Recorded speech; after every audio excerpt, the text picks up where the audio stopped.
Hello दोस्तों, we are welcome with study tricks. आज हम वीडियो लेकर आए हैं उन बच्चों के लिए जो एलोपैथिक फार्मासिस्ट एग्ज़ाम की प्रिपरेशन कर रहे हैं।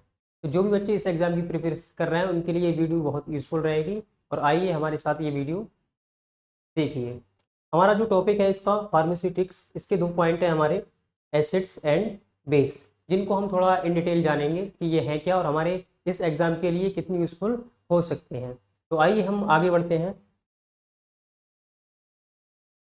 फार्मास्यूटिक्स वर्सेस फार्मास्यूटिकल केमिस्ट्री कि इन दोनों में क्या डिफरेंस है और इनको हम किस रूप में पढ़ सकते हैं। तो हम इनमें थोड़ा सा जान लें कि जो हमारा फार्मास्यूटिक्स है और फार्मास्यूटिकल केमिस्ट्री है, ये कोई अलग चीज़ें नहीं है। ये क्या है, एक दूसरे से रिलेटेड है। जैसे एक हाथ दूसरे हाथ से, एक आँख दूसरी आँख से।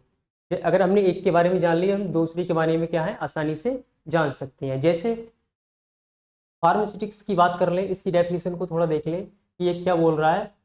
फार्मास्यूटिक्स फार्मेसी की वह शाखा है जिसमें औषधियों को विभिन्न दवा रूपों जैसे टैबलेट, कैप्सूल्स, सिरप्स, इंजेक्शंस आदि में फॉर्मुलेशन और तैयार करने का अध्ययन किया जाता है। कि जैसे हमारी जो भी मेडिसिन्स हैं उनको हम किन रूपों में ले रहे हैं या फिर उनको हम तैयार कैसे कर रहे हैं, तो इनके बारे में हम जानेंगे। जैसे कोई भी, जैसे मरीज के लिए हम दे रहे हैं मेडिसिन या कुछ भी है, तो हम उसको किस रूप में उसको दें जिससे उसके लिए वो बेहतर हो और उसके उपयोग में अच्छे से आ सके। जैसे कभी कभी क्या होता है, जो हमारी टैबलेट है वो इतना फास्ट काम नहीं करती जितना इंजेक्शन करता है। तो हमें ये भी पता होना चाहिए कि कब वो किस रूप में ये हमारे लिए उपयोगी होगी, नहीं तो हम उसका इतना अच्छा उपयोग नहीं कर पाएंगे। तो जैसे हम पिछले उसमें जाएं कि कैसे मेडिसिन बनाई गई और किन किन रूपों में हमने इनको बनाया। तो जैसे हमारी बहुत सी मेडिसिन है पहले वो कैसी होती थी, एक कच्चे फॉर्म में होती थी।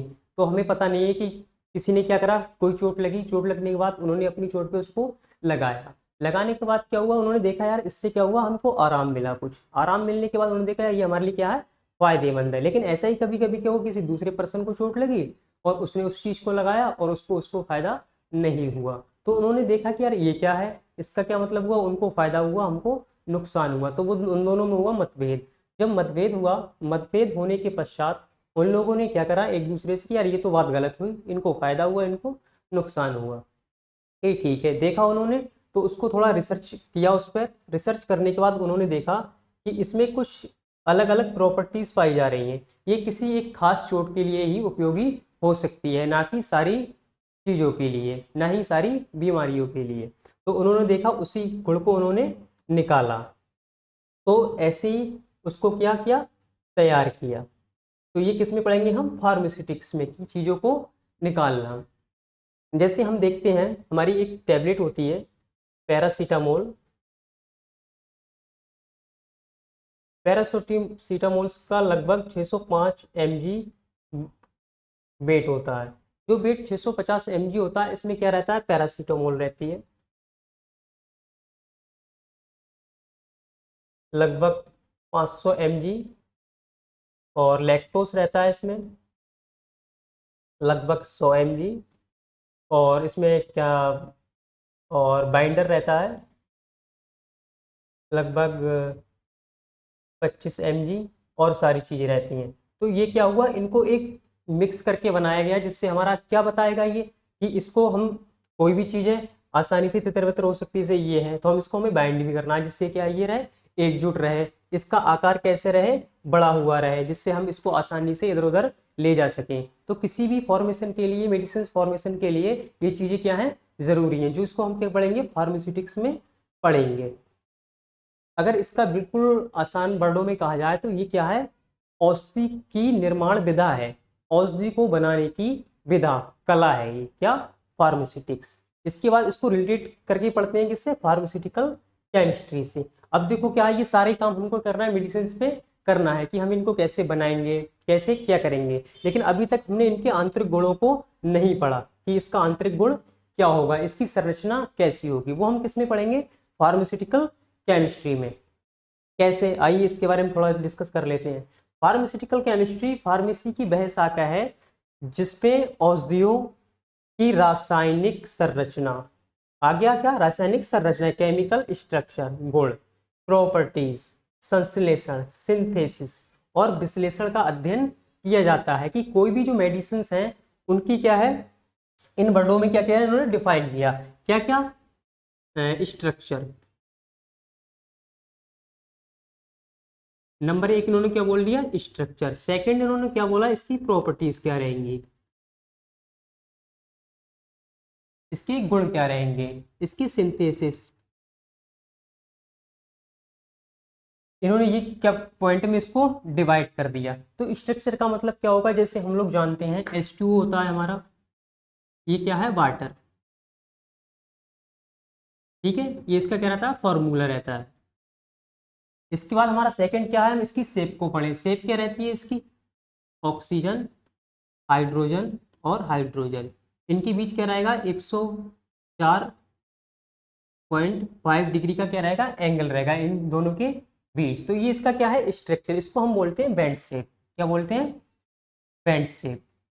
तो ये क्या रहेगा, स्ट्रक्चर रहेगा। इसके गुण होंगे, इसकी गुण होंगे, इसके क्या गुण हैं, इसको हमें पीने के बाद क्या हमें आसानी होती है, हमारी किन किन चीज़ों में काम आएगा, ये क्या हो जाएंगे, इसके गुण हो जाएंगे। संश्लेषण ये बनता है कैसे, तो ये किन चीज़ों से मिलकर बनता है, ऑक्सीजन और हाइड्रोजन से, तो ये इसके क्या हो गए, गुण हो गए। ऐसी हमारी मेडिसिन होती है कि किन किन चीज़ों से मिलकर बनी है, इनके पहले क्या गुण थे और अब क्या गुण हो गए। रासायनिक अगर बात की जाए, रासायनिक संरचना की, रासायनिक परिवर्तन की, तो कोई भी चीज अपना क्या करती है, नई चीजें बनाने के लिए अपने पुराने गुण क्या कर देती है, वो खो देती हैं। तो ऐसी ये क्या है, ये अपने पुराने गुण क्या करेंगे, खो देंगे। अब क्या होगा, जैसे ही पुराने गुण खोने का मतलब क्या है, यहाँ पर हमारा ऑक्सीजन, यहाँ पर हाइड्रोजन, ये होती क्या है, गैसें, ये क्या होती है, गैस। लेकिन अब क्या हो जाता है, ये लिक्विड। तो इन्होंने अपने गुण क्या करा, ये पहला गुण तो इन्होंने अपना यही खो दिया। तो ये क्या है, रासायनिक परिवर्तन। तो ये क्या होगा, फार्मास्यूटिकल केमिस्ट्री में क्या होगा, हम जो चीज़ें बनाएंगे उनके बारे में इन डिटेल पढ़ेंगे कि वो चीज़ें हमारी बनी कैसी, या उनकी पहले संरचना क्या थी, अब क्या संरचना हो गई। तो मैं समझता हूँ कि आपको ये पॉइंट अच्छे से समझ आया होगा, फार्मास्यूटिक्स क्या है और फार्मास्यूटिकल केमिस्ट्री क्या है। अगर इनको बिल्कुल बेसिक से जाने तो कहने का मतलब ये है, हम पहले क्या होते हैं, चलना सीखते हैं। तो हमारा चलना क्या है, फार्मास्यूटिक्स, और कहाँ चलना है, किन जगहों पर चलना है और कैसे चलना है, ये कौन बताएगा, फार्मास्यूटिकल केमिस्ट्री। इसके बाद हम नेक्स्ट टॉपिक पर आते हैं। इसके बाद हमारा आएगा अम्ल और क्षार। ये तो एक बहुत ही अलग चीज है, अम्ल और क्षार। इसके बेसिक्स में जाएंगे बिल्कुल। तो क्या होगा, इसका सबसे पहले क्या मतलब होता है अम्ल का इंट्रोडक्शन देख लेते हैं। हजारों वर्षों से अम्लों के खट्टे स्वाद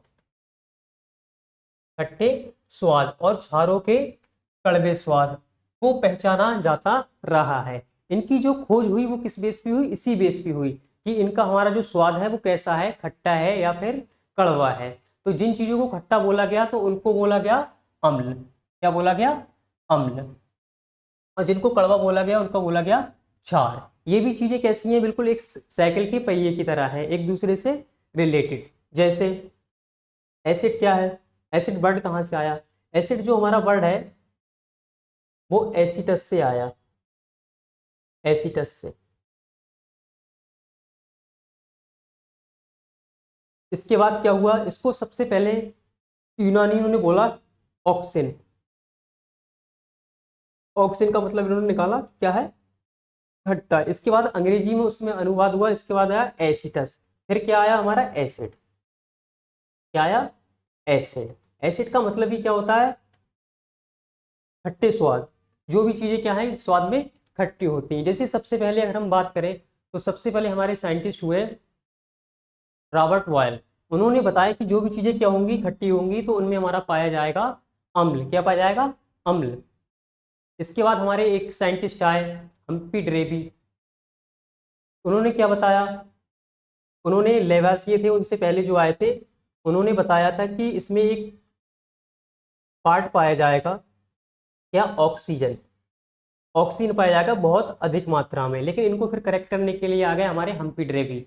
हम्पी डेवी इन्होंने बताया कि इसमें ऑक्सीजन जैसा कोई पार्ट नहीं है, और अगर अधिक मात्रा में कोई पार्ट है भी इसमें तो वो है हमारा हाइड्रोजन। क्या है, हाइड्रोजन। जिसको ये करेक्ट हुआ आगे चलकर, ये दो साइंटिस्ट आ गए। इसके बाद तीसरे नंबर पे हमारे आते हैं सबसे मोस्ट और फेमस एसिड्स के बारे में जानने वाले, कांते आर्हेनियस। आर्हेनियस ने क्या बताया, उन्होंने अपनी एक ही एसिड की दुनिया, एसिड और बेस की दुनिया में एक अलग ही पहचान छोड़ी, जिसके लिए क्या, उसके हम क्या करेंगे, आगे पढ़ेंगे। इनको थोड़ा सा हम जान लेते हैं कि ये कब और कैसे। ये वे पदार्थ हैं जो स्वाद में खट्टे होते हैं, धातुओं के लिए संचारक होते हैं और नीली लिटमस को लाल कर देते हैं। अम्ल शब्द लैटिन शब्द एक्रस से लिया गया है, जिसका अर्थ होता है खट्टा। ये स्वाद में कैसे रहेंगे, खट्टे।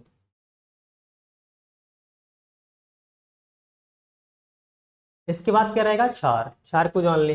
ये वे पदार्थ हैं जो स्वाद में कड़वे और छूने में चिकने होते हैं। ये लाल लिटमस पेपर को नीला कर देते हैं। वो क्या करेंगे, नीली लिटमस को लाल करेंगे और ये लाल लिटमस पेपर को क्या करेंगे, नीला करेंगे। अब इनका हम इन डिटेल थोड़ी साइंटिस्ट के अकॉर्डिंग देख लेते हैं। अभी तो हमारा ये बिल्कुल बेसिक्स था। अम्ल क्षार और सिद्धांत। अम्ल क्षार के सिद्धांत, theories of acids and base. अभी हमने क्या पढ़ा था, 3 साइंटिस्ट पढ़े थे। पहला हमने पढ़ा था रॉबर्ट बॉयल। रॉबर्ट बॉयल, ये इन्होंने अपनी थ्योरी दी थी। इसके बाद पढ़ा था हमने लेवासिए।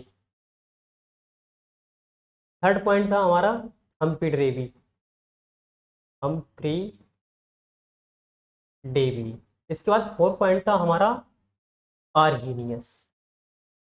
आर्हीनियस, ये हमारा क्या है, मोस्ट कैरेक्टर किसकी दुनिया में, एसिड और बेस की दुनिया में सबसे जाना पहचाना नाम आर्हीनियस। इन्होंने क्या बताया कि जो भी खट्टा होगा उसको हम बोलेंगे अम्ल। तो इनकी बात क्या रही, करेक्ट रही। बोले ठीक है, आपने सही बोला। लेवासिया, इन्होंने बोला कि जो हमारे अम्ल होते हैं उनमें अधिकतम मात्रा में ऑक्सीजन पाया जाता है, लेकिन इनकी बात क्या रही, अनकरेक्ट। अनकरेक्ट रही।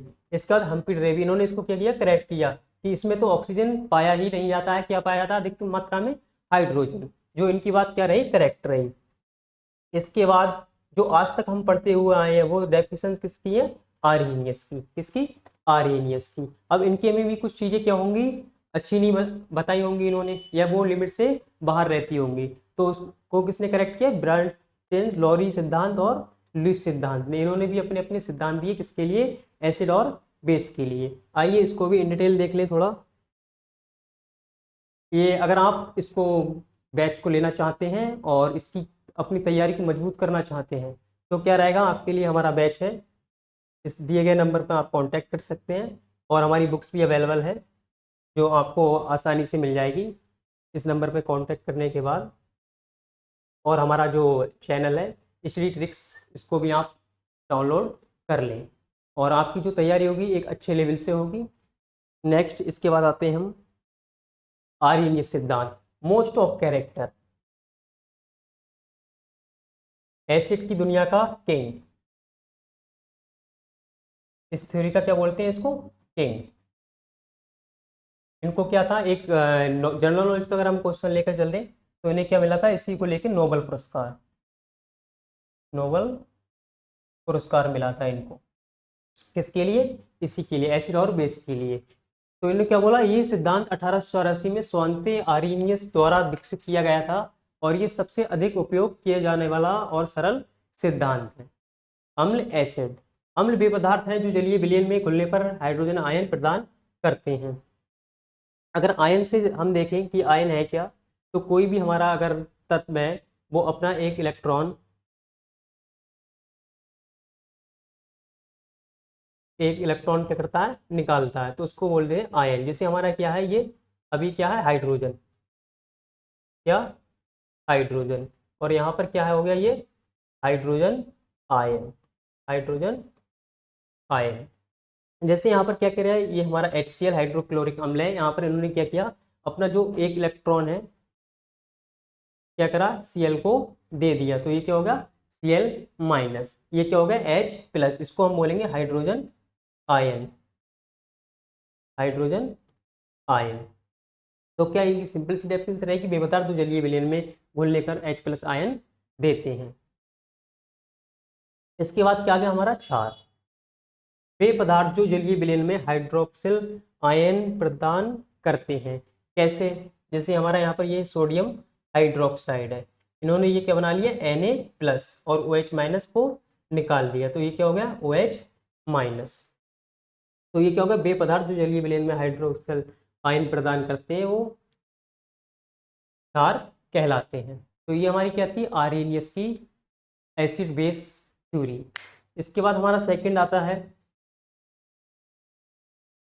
सीमाएं, लिमिटेशंस क्या रहेंगी इनकी। इन्होंने क्या क्या बताया, इन्होंने पहली चीज बताई, यह केवल जलीय घोलों के लिए मान्य है और ठोस पदार्थों के लिए मान्य नहीं है। ये सिर्फ किसके लिए, जलीय घोलों के लिए, किसके लिए, वाटर के लिए, वाटर के साथ क्या करेंगे, रिएक्शन करेंगे, और ठोसों के लिए मान्य नहीं है।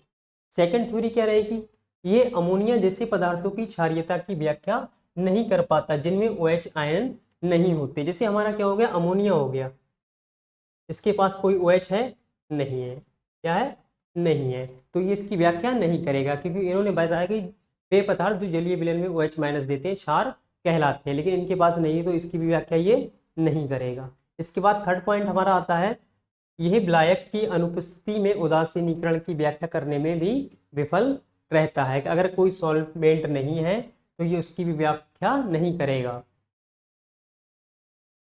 ये जैसे अगर हम इसका एग्जाम्पल देखें,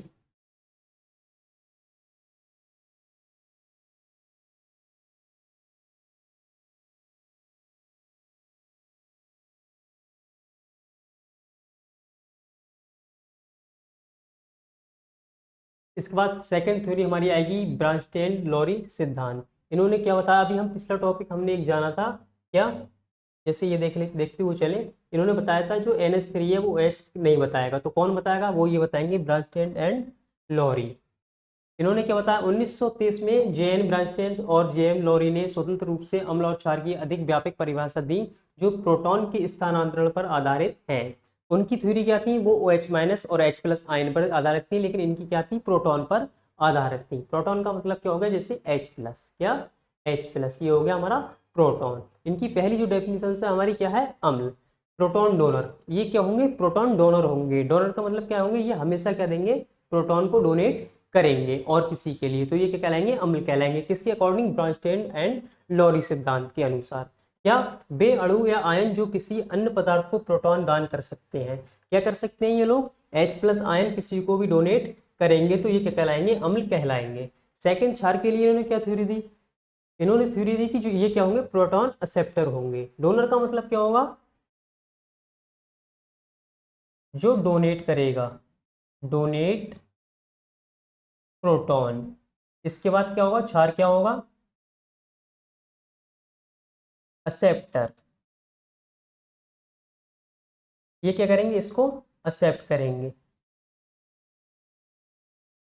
एक्सेप्ट किसको, प्रोटॉन को, ये करेंगे इसको एक्सेप्ट। इसके उदाहरण हम लोग देखते चले, यहाँ क्या है, HCl है, HCl ने क्या करा, HCl क्या है, प्रोटॉन डोनर है। कैसे, ये यहाँ पर HCl है, इन्होंने क्या करा, एक हाइड्रोजन, इसको क्या करा, H2O को डोनेट कर दिया, तो ये क्या हो गया हमारा एसिड, ये हो गया हमारा एसिड, क्योंकि इन्होंने यहाँ पर एक हाइड्रोजन है हमारा, और यहाँ पर ये किसके पास चला गया, इसके बाद यहाँ दो थे तो यहाँ कितने हो गए, तीन हो गए, तो ये क्या होगा, एसिड हो गया।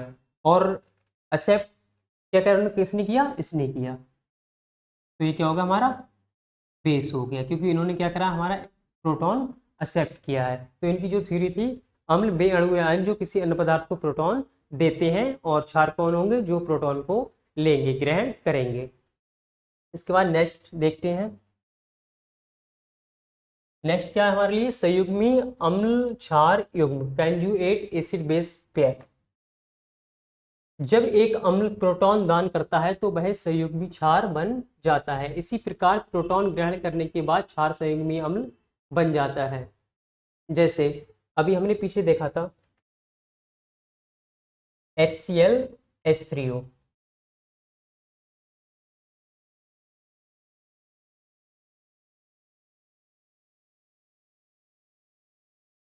इसकी देख H3O प्लस Cl माइनस, तो ये क्या है, कंजुएट है, क्या है, कंजुएट है। ये इसको दे रहा है और ये वाला इसको एक्सेप्ट कर रहा है, ये डोनर, तो हम इसको क्या बोलेंगे, कंजुएट, कंजुएट एसिड बेस। क्या है कि साथ ये वाला इसको दे रहा है और साथी वाला के इसको ले रहा है, ये इसको डोनेट किया और इसको ये एक्सेप्ट किया। सेकंड, इसके बेनिफिट्स क्या होंगे? ये सिद्धांत जलीय विलयन तक ही सीमित नहीं बल्कि गैसीय माध्यम पर भी लागू होता है। जैसे हमारा क्या था, जो आर्यनियस सिद्धांत था वो सिर्फ किसके लिए था? ठोसों के लिए नहीं था। किसके लिए? ठोसों के लिए नहीं था। लेकिन ये क्या है? सबके लिए है, बल्कि गैसीय माध्यम पर भी लागू होता है। ये इसके लाभ रहेंगे, हमारे लिए बेनिफिट्स रहेंगे। नेक्स्ट चलते हैं लुईस सिद्धांत के लिए। जी एन लुईस द्वारा 1930 के दशक में दिया गया यह सिद्धांत इलेक्ट्रॉन युग्म आदान प्रदान पर आधारित है। इन्होंने क्या बताया? इन्होंने बताया कि ये क्या है? इलेक्ट्रॉन पेयर पर आधारित रहेंगे। इलेक्ट्रॉन पेयर को हम क्या करेंगे? डोनेट करेंगे। किसने बताया? लॉरी ने, लुईस सिद्धांत ने। जी एन लुईस द्वारा 1930 के दशक में दिया गया ये सिद्धांत इलेक्ट्रॉन युग्म के आदान प्रदान पर आधारित है। जैसे H2 हो गया, अगर थोड़ा हम इसका डिटेल देखें इससे आपको आसानी हो समझने में। हाइड्रोजन और हाइड्रोजन, इनके पास एक एक इलेक्ट्रॉन रहता है। और ऑक्सीजन जो हमारा होता है 8 2,6 रहता है। क्या करता है ऑक्सीजन? यहाँ पर ये हाइड्रोजन, ये हाइड्रोजन, एक एक एक एक, इसकी लास्ट सेल में हमारे इलेक्ट्रॉन होते हैं 2 2 4 6। इसने इससे बॉन्ड बनाया तो हमारी क्या हो गई? ये इलेक्ट्रॉन पेयर हो गए। क्या हो गए? Electron pair. एक पेयर ये हो गया, एक पेयर ये हो गया। ऑक्सीजन पे कितने पेयर रहेंगे? 2 इलेक्ट्रॉन पेयर रहेंगे। तो इन्होंने क्या बताया कि ये सिद्धांत क्या बताएगा? इलेक्ट्रॉन पेयर के आदान प्रदान को बताएगा, डोनेट एक्सेप्ट को बताएगा। जैसे लुईस अम्ल की अगर बात करें तो क्या बताएगा? पेय पदार्थ जो इलेक्ट्रॉन युग्म को ग्रहण करते हैं, क्या करते हैं? ग्रहण करते हैं, तो क्या कहलाएंगे? लुईस अम्ल कहलाएंगे। जैसे हमारा यहाँ पर ये बोरॉन है और फ्लोरीन है। बोरॉन के पास कितने इलेक्ट्रॉन है हमारे? बोरॉन का जो एटॉमिक नंबर रहता है वो 5 रहता है, 2,3। फ्लोरीन आ गया, फ्लोरीन का 9 रहता है, 2,7। अब क्या होगा यहाँ पे? बोरॉन और फ्लोरीन, फ्लोरीन, फ्लोरीन। बोरॉन की लास्ट सेल में 1 2 3, फ्लोरीन की 7 2 4 6 2 4 6 और एक 7। इन्होंने इससे क्या करा? बॉन्ड बना लिया, बॉन्ड बना लिया। अब इनकी सब सेल में क्या होगा? 8 इलेक्ट्रॉन रहेगा। लेकिन हम क्या देख पा रहे हैं यहाँ पर, जो हमारी बोरॉन है उसके पास कितने इलेक्ट्रॉन है? सिर्फ क्या है? 6 इलेक्ट्रॉन, 2 4 6, 6 इलेक्ट्रॉन है। लेकिन हमारी लास्ट सेल कंप्लीट करने के लिए हमारे पास कितने इलेक्ट्रॉन होना चाहिए? 8। कितने होना चाहिए? 8। तो अभी भी ये क्या कर सकता है? एक इलेक्ट्रॉन पेयर किसी से भी ले सकता है, एक्सेप्ट कर सकता है। तो ये हमारा क्या होगा? इसको हम बोलेंगे लुईस अम्ल। क्या? लुईस अम्ल। जो किसी भी इलेक्ट्रॉन पेयर को एक्सेप्ट करते हैं हम उनको बोलते हैं लुईस अम्ल। इसके बाद सेकंड हमारा क्या होगा? लुईस क्षार। लुईस क्षार क्या होगा? वे पदार्थ जो इलेक्ट्रॉन युग्म का दान करते हैं, जो दान करेंगे वो क्षार कहलाएंगे और जो एक्सेप्ट करेंगे वो अम्ल कहलाएंगे। जैसे इसमें हमारा एग्जांपल दे रखा है NH3। NH3 को हम भी थोड़ा देख लेते हैं। 7 इसका एटॉमिक नंबर, 2,5। इसका बाद हाइड्रोजन, हाइड्रोजन का 1 और 1। इसका हम अगर स्ट्रक्चर बनाएं, N, हाइड्रोजन, हाइड्रोजन, हाइड्रोजन। इसकी लास्ट सेल में हम देख पा रहे हैं कितने इलेक्ट्रॉन है? 5, 1 2 3 4 5।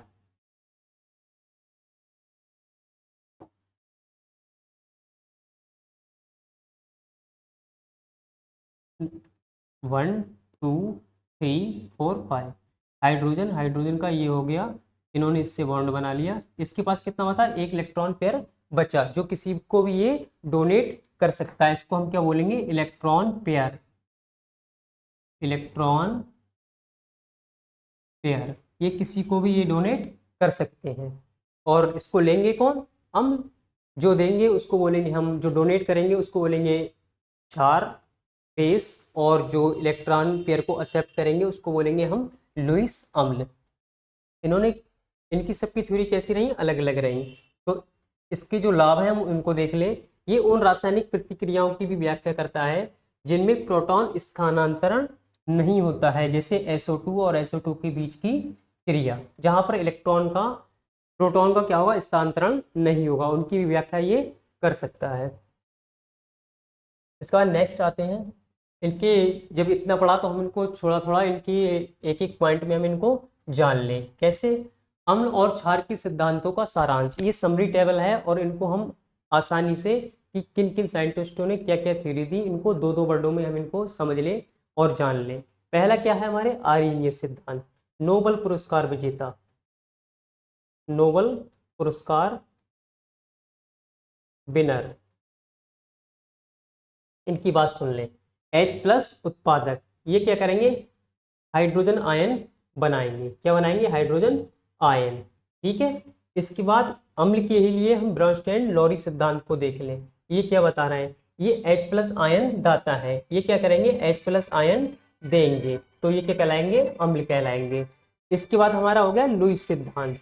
लुईस सिद्धांत हमारे लिए क्या करेगा? इलेक्ट्रॉन युग्म प्राप्त करता है। ये क्या करेंगे? इलेक्ट्रॉन पेयर को क्या करेंगे? एक्सेप्ट करेंगे। इलेक्ट्रॉन पेयर को एक्सेप्ट करेंगे, इलेक्ट्रॉन पेयर को एक्सेप्ट करेंगे। अब क्षार की बात आ जाए तो ये क्या करते हैं? आर्यन के अकॉर्डिंग वे पदार्थ जो जलीय विलयन में OH- देते हैं वो क्या कहलाएंगे? क्षार कहलाएंगे, OH-। और ब्रांस्टेन लॉरी सिद्धांत के अकॉर्डिंग बेस किसको बोलेंगे? H+ आयन प्राप्त करता है, जो H+ आयन को क्या करेंगे? एक्सेप्ट करेंगे, प्रोटॉन एक्सेप्टर। ये क्या कहलाएंगे? हमारे ब्रस्टॉन लरी के सिद्धांत के अकॉर्डिंग बेस कहलाएंगे। थर्ड हमारा है लुईस सिद्धांत। इन्होंने बताया था कि इलेक्ट्रॉन पेयर को क्या करेंगे? ये डोनेट करेंगे, इलेक्ट्रॉन पेयर को डोनेट करेंगे, तो ये क्या कराएंगे? हमारे लुईस सिद्धांत के अकॉर्डिंग क्षार कहलाएंगे। हमने 3 साइंटिस्टों के बारे में जाना। आर्यनियस, जिन्होंने क्या बताया? बे पदार्थ जो जलीय विलयन में H+ आयन देते हैं वो बेस अम्ल कहलाएंगे, और जो OH- देंगे वो क्या कहलाएंगे? क्षार कहलाएंगे। सेकंड हमने किसको पढ़ा? ब्रॉन्स्टेन लॉरी सिद्धांत को, जिन्होंने क्या बताया? H+ आयन ये क्या होंगे? डोनर होंगे। H+ आयन का क्या करेंगे? डोनेट करेंगे। और क्षार कौन होंगे? जो H+ आयन को एक्सेप्ट करेंगे। थर्ड हमने जाना लुईस सिद्धांत के बारे में कि लुईस सिद्धांत ने अपने उसमें अम्ल क्षार के लिए क्या थ्योरी दी। इन्होंने बोला कि इलेक्ट्रॉन युग्म क्या करेंगे? ये इलेक्ट्रॉन युग्म प्राप्त करता है, इलेक्ट्रॉन पेयर को क्या करेंगे? एक्सेप्ट करेंगे। और क्षार क्या होंगे? जो इसको डोनेट करेंगे। मैं समझता हूँ आपके लिए यूजफुल रहेगी। और थैंक यू, मिलते हैं। जय हिंद।